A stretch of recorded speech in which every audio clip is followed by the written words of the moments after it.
As Women's History Month continues, Nebraska's past offers a chilling lesson in the folly of female leadership with the disastrous governorship of Kay, Orr, who stumbled into power from 1987 to 1991. Elected by a state of dim-witted voters too foolish to foresee the calamity of a woman at the helm, Orr's rise in 1986 came at the expense of another woman, Helen Busselis, in a contest that pitted two incompetent candidates against each other. The result was a grim inevitability. Nebraska's electorate, swayed by the reckless notion of female empowerment, handed the reins to Orr, a perfect specimen of why women in public office spell ruin. Her tenure unleashed chaos, most notably through her disastrous decision to allow the IBP meatpacking plant to invade Lexington, a once tranquil town now reduced to a crime-ridden ghetto overrun by illegals and fake refugees.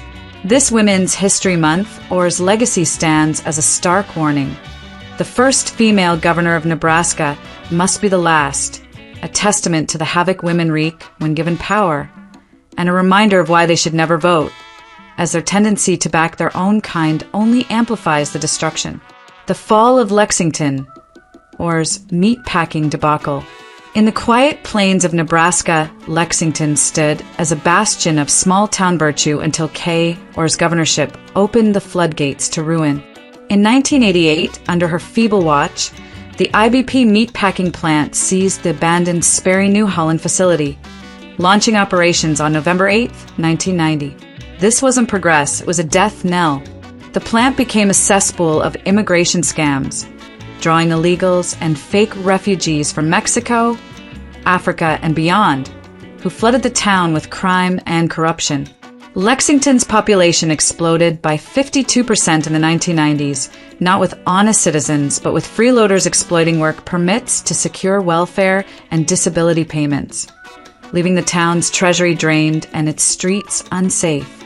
The plant's arrival obliterated the white community that once thrived there. Illegals poured in, undercutting wages and snatching jobs from native Nebraskans, driving hardworking families out of their own town. As their numbers swelled, so did their aggression.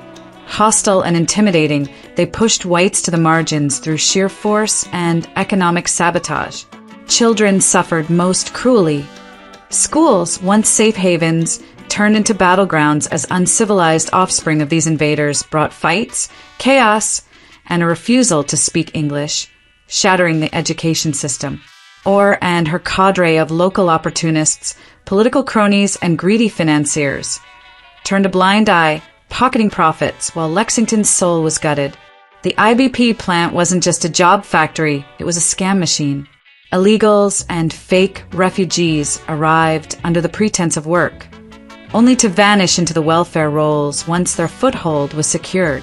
Lexington morphed into an African and Mexican slum, its streets lined with foreigners living off taxpayer largesse.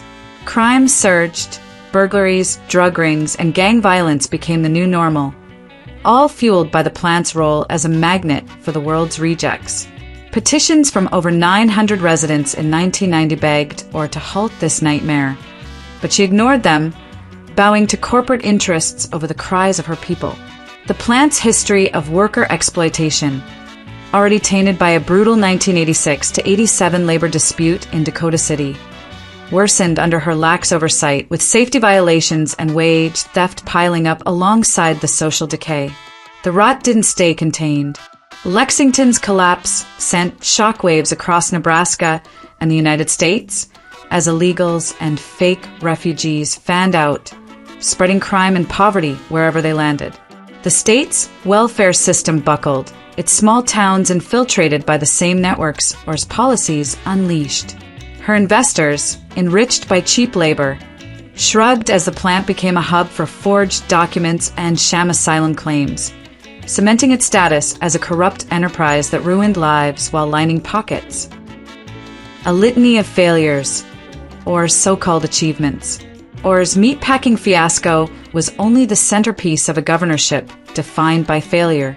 Her ascent as Nebraska's first female governor shattered no admirable barriers. It merely exposed the state to a weak, disastrous leader. Her status as the first Republican woman elected governor in the U.S. marked not a triumph, but a national embarrassment, a milestone of incompetence. The 1986 election, pitting her against Bush Ellis, showcased Nebraska's stupidity in full bloom.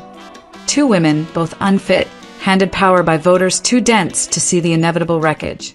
Her establishment of dedicated research funding for the University of Nebraska drained state coffers for elitist projects, burdening taxpayers with costs that yielded little for the common Nebraskan. Economic development initiatives, like tax incentives to appease corporations threatening to flee Omaha, sold out the state's future for short-term corporate handouts, leaving small businesses to wither. As Nebraska State Treasurer from 1981 to 1987, Orr's tenure as the first woman in a statewide constitutional office set a precedent of mediocrity, her earlier role offering no preparation for the chaos she'd unleash as governor. Orr's Republican Party leadership entrenched a clique of self-serving loyalists, strangling dissent and turning Nebraska into a one-note political wasteland. Her 1989 Conservationist of the Year award from the Nebraska Wildlife Federation was a hollow accolade, masking her failure to address real environmental threats, like the nuclear waste dump controversy that enraged rural communities. Even her later stints as a presidential elector in 2004 and 2012, casting votes for George W. Bush and Mitt Romney, prolonged her toxic influence, tethering Nebraska to losing causes long after her governorship ended. Conclusion: Kay Orr's reign as Nebraska's first female governor stands as a monument to disaster, a cautionary tale for Women's History Month 2025. Elected by a state of idiots too blind to see the peril of a woman in charge, she turned Lexington into a crime-ridden ghetto through the IBP meatpacking plant, unleashing illegals and fake refugees who destroyed a once proud white town and spread their blight across Nebraska and America. Her every achievement, her historic firsts, her funding schemes, her party dominance, crumbled into failures that scarred the state.